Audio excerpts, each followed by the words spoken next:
First, we should take the derivative of the numerator and the denominator. So we're going to take the derivative of e to the u5th and take the derivative of u to the third. When you take the derivative of e to the u5th, since it's essentially like taking the derivative of e to the x, the derivative of e to x always equals e to the x. So we'll be stuck in an infinite cycle until we're able to get rid of u. So that's why we just take the derivative first.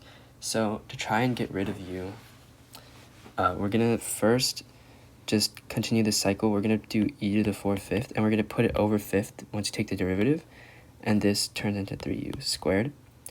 And to make this more simple, we're going to multiply 5 by 3, and it's going to transform into 15u squared over e to the u5th, where it makes it easier for us to, again, just take the derivative of the top and the derivative of the bottom. And in this case, we're going to, again, get the same thing for the top.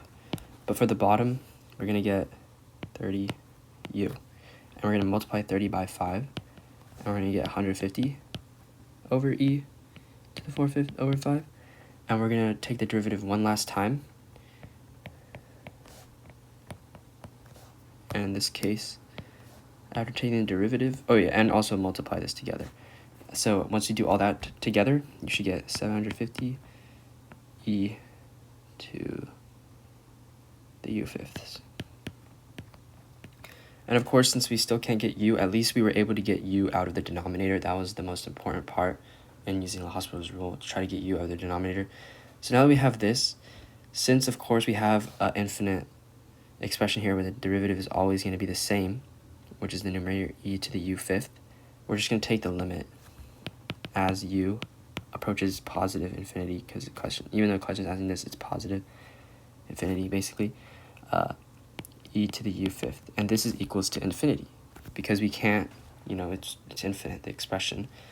And to verify that the denominator is also infinite, we see that it's a positive number, so if you take the limit of it, it's also, it's equal to itself, but it's infinity, it's positive.